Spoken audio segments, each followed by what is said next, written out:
Hi guys, I'm Michelle from Michelle's Romantic Tangle, and I'm back today doing my second Flosstube video. One thing I realized after I posted the first one is that I told you a bit about my stitching, but I didn't tell you much of anything about myself. I have been married to the love of my life for 27 years. We got married when I was 19, and to do the math and figure that one out. We have 4 children, and for the past 20 years or so, I've been a stay-at-home mom, homeschooling them. Obviously, the 21-year-old is not homeschooled anymore, and the 17-year-old is on the verge of not being homeschooled anymore, but I figure I've got about 6 more years to go. We live in a 100-year-old we live in a farmhouse that will be 100 years old officially in 2020. I want to make a birthday party for my old house. I love old things. If you saw my thrifting butter churn video that I did last week, you'll figure that out about me quickly. So one of my projects from before I gave up cross-stitching, this is After the Rain by Linda Myers. I love full coverage, and I love the biggest full coverage I can find. I've become acutely aware lately that big full coverage is much bigger than it used to be, so I don't see a heaven and earth design in my immediate future. I really don't. I think this is the size that I'm going to stay comfortable with. Up at Acorns and Threads earlier this month at the Pacific Northwest Stitchers meetup, we had a bit of a discussion about whether people follow the rules and the floss colors or if they go their own way. When it comes to quilting, I will do my own thing. I will look at the picture and then I will resize it, I will change the colors, I will make up my own pattern. When it comes to the cross-stitching, I tend to be doing more realistic landscapes, and so I stick with the colors the designer has chosen. In general, though, at my house, we don't color within the lines. And my best example of this right now, for my son, for Christmas, I bought him this craft kit. It is the Felt Taxidermist. He has been collecting stuffed taxidermy animal heads for the past couple of years. We have a life-size purple cow. We have a tiger that sings Eye of the Tiger and moves its mouth. I'm so tempted to take the batteries and cut the wires out of that thing, except that would be a terrible, terrible, terrible thing to do. But I hate that song. So he decided to make one of the animals from the kit. I'd not read the back clearly enough to realize that they only gave you materials for the fox and the peacock, and he was a little disappointed in that. But when he had to make the choice of waiting for me to get to the store and buy felt in the right colors to make the dinosaur or making something with the felt he had, he decided to make the peacock. And he's never sewn anything before, so I'm amazed at what he accomplished. About halfway through, he decided that it would be cool if his peacock had 2 heads. Was that okay? Of course it's okay. Why would I make him follow the rules the way the pattern is written? I mean, we don't out and out waste craft supplies. We don't destroy them for the sake of destroying them. But if you want to make a 2-headed peacock, go for it. Now, the thing that amazes me is when he asked me that, I was picturing 2 separate peacock heads. He actually altered the pattern and joined these guys up high on the neck, so we got a 2-headed peacock. I really like this. If he ever decides he doesn't want it, it's going on my sewing room wall. So I was going to originally apologize for not having any new stitching to show you this week. I have spent the time since my last video. I had a quilt finish for our quilting group, and I'm working on a shawl for my daughter. We were walking through Michael's just before Christmas, and she saw some yarn and said, "Hey Mom, that would make a great shawl." And any excuse to buy yarn and any excuse to knit a shawl. I got it about halfway done, and I made a mistake. I think I knit the wrong lace row of the pattern or something. It was bad and there was no going back. So I unraveled the whole thing, started again with a completely different pattern because I couldn't bear the thought of repeating everything I had just done again, not knowing what had gone wrong the first time. Decided that I really didn't like the second pattern and was going to completely and totally do my own thing. which is good because then it is my own creation and I can write a pattern and stick it on my blog. So I've spent about 8 or 9 days with most of my craft time knitting a shawl for my daughter. That's not lost time, it's just time I didn't spend stitching. I thought I was going to have no progress on Little Girl's Fancy, except Sunday and Monday morning I picked up my stitching, and I started stitching at 5 a.m. and I think it was 11 on Sunday when I finally forced myself to put it down because I was having fun. I am really loving this piece. One of the things that I've noticed is I'm spending a ton of time. There are so many colors, which is not a problem, but so many of these colors are nearly identical that I am digging and digging and digging to find the exact right shade of light blue or light brown. So I have it all wound on bobbins. I'm going to put them in order by number, and I'm going to hope that helps. Probably the most disconcerting thing about this project is that, just show you a little corner of the chart here, the colors on the chart have nothing to do with the actual colors of floss.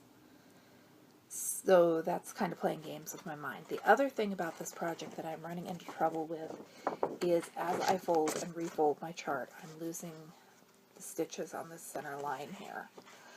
I do have the book that the chart is also in, so if worst comes to worst, I guess I can figure out that way, assuming both the charts are the same. My other project that I'm excited about right now, I'm trying to limit myself to 1 or 2 cross-stitch projects at a time, is a vintage needlepoint kit I've had in my sewing room forever. I don't remember buying it, but logic says that I have to have picked it up at a thrift shop with my grandmother because there's no other way this would have come into my life. I'll insert a picture of it here.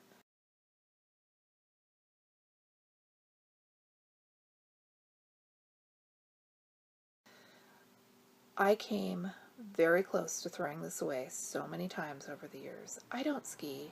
I've never been to Timberline Lodge. It doesn't make any sense for me to have a needlepoint Timberline Lodge.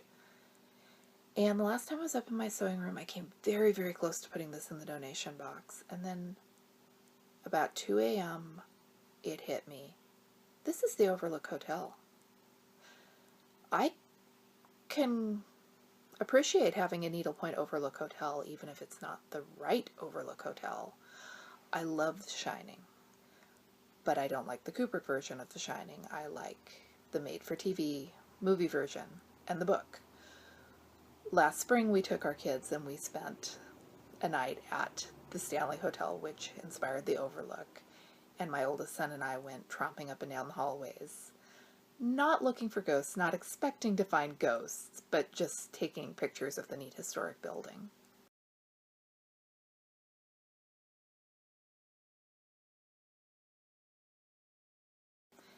And it was fun. So I'm going to stitch this. If you can see here, I'm sewing over everything that declares it to be the Timberline Lodge, and then once it's the Overlook, I think I can find a neat way to finish this up and frame it for a Halloween decoration. I don't know if that'll be mine or my son's. We may have to fight over it.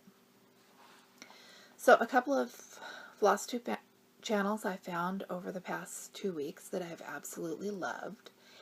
Amy Tville posted her first video, and she is doing Frederick the Literate. I had started that one years ago and messed it up, and now I can't find it. It's possible I threw it out because the mistakes I made at the time were pretty bad. It was back before I started gridding my fabric. My youngest son collects jigsaw puzzles and loves Charles Wysocki as much as I love Charles Wysocki cross-stitch. He likes Charles Wysocki jigsaw puzzles. Then his older brother saw his puzzle of Frederick the Literate and really liked it, so I've been looking for mine ever since. I think I'm going to wind up buying this kit again. But Amityville has stitched Frederick the Literate, and she's given it a Stephen King twist, which is really fantastic. You can see what she's doing in her video and on her Instagram account, and I really think you should go take a look. Another channel I found that really inspired me was Arlene Cohen's first Flosstube video. It's from last spring. She talked about cross-stitch and country crafts and her first project, which is a very detailed little girl holding a tea party with her dolls. I have a ton of cross-stitch and country crafts magazines up in my sewing room. When I first started cross-stitching, we were haunting all the thrift shops and picking up basically all the cheap cross-stitch patterns we could find without a whole lot of distinction of what was good and what was bad.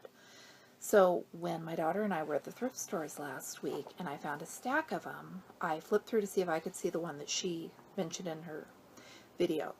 This isn't it, but it's kind of close to the same idea. The only reason I wouldn't stitch this girl maybe is because her eyes are over 1, so I would have to do the whole thing on even weave, and my eyes are not even weave compatible lately. This is As Ye Sow, So Shall Ye Rip, and I thought that would be really cute for a project bag. I don't worry about when I will find time to do a particular project, or if I have time to do a particular project. Not when the pattern's a quarter. It's just easier to add it to the stash and let time take care of itself. I picked this one up because I kind of like the skating scene. I'm a little iffy on it.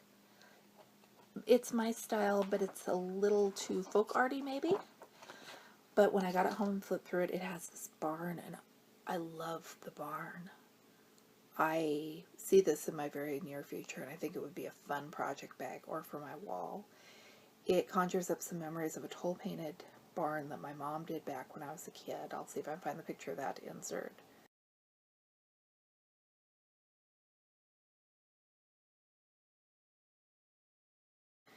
I like old barns a lot. The other one that I picked up, I always wanted to do this series of stockings, and I could not remember if I had the game room or not. The magazines were a quarter each, so it seems better in my logic to bring it home, and now I know if I have the game room, I have the game room. If it's a duplicate, I can donate it later, or I can mess up the chart while I'm stitching from it. Either way, it's fine. And I don't remember the music room, but I like it, and it's going to hang out here in my stash for a while. Thank you for watching. I'm glad you came back to join me again. My hope is that I'll do a video every 2 weeks or so for Flosstube, but I stitch very slowly and I like very large projects, so my concern is that I won't have enough content to keep us going. We'll see what happens. I'll do my best, and I'll be back in a couple weeks with a new Flosstube video, and hopefully before then with something else. Thanks for visiting.